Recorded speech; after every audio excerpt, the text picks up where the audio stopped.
અહેમદાબાદ મિત્ર ન્યૂઝમાં આપનું સ્વાગત છે।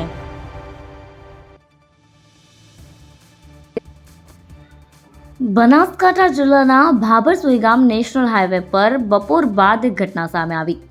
દારૂ ભરેલી એક 4 વ્હીલ ગાડી અચાનક પલટી મારી ગઈ, જેના કારણે ગાડીમાં રહેલી દારૂની બોટલો રોડ પર વેરાઈ ગઈ। આ ઘટનાનો વિડીયો સોશિયલ મીડિયા પર વાયરલ થઈ ગયો, જેમાં લોકોના ટોળા દારૂની બોટલોની લૂંટ ચલાવતા જોવા મળ્યા। ત્યારે આસપાસ ઉભેલા કેટલાક સ્થાનિકો વિડીયો ઉતારી બિયર ઉપાડો, મોજ કરોની બૂમો પાડતા જોવા મળ્યા હતા।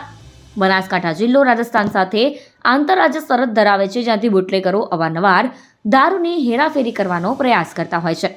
ત્યારે 26 જાન્યુઆરી બાદ ભાભર સુઈગામ હાઈવે પર એક ગાડી ચાલક દારૂની બોટલો રોડ પર પડ્યા બાદ ગાડી મૂકીને ફરાર થઈ ગયો હતો।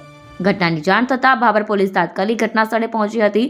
પોલીસે રોડ પરથી દારૂની બોટલો કબજે લીધી અને ટ્રેક્ટરની મદદથી અકસ્માતગ્રસ્ત ગાડીને રોડની સાઈડમાં ખસેડી। પોલીસે ફરાર થયેલા ગાડી ચાલક વિરુદ્ધ ગુનો નોંધી તપાસ શરૂ કરી હતી।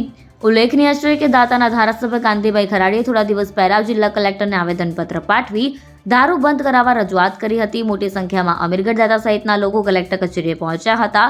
ધારાસભ્ય કાંતિભાઈ ખરાડીએ પણ ઉચ્ચારી હતી કે દારૂ ભરેલી ગાડી જો વિસ્તારમાં દેખાશે તો તેને સળગાવી પણ દેવામાં આવશે।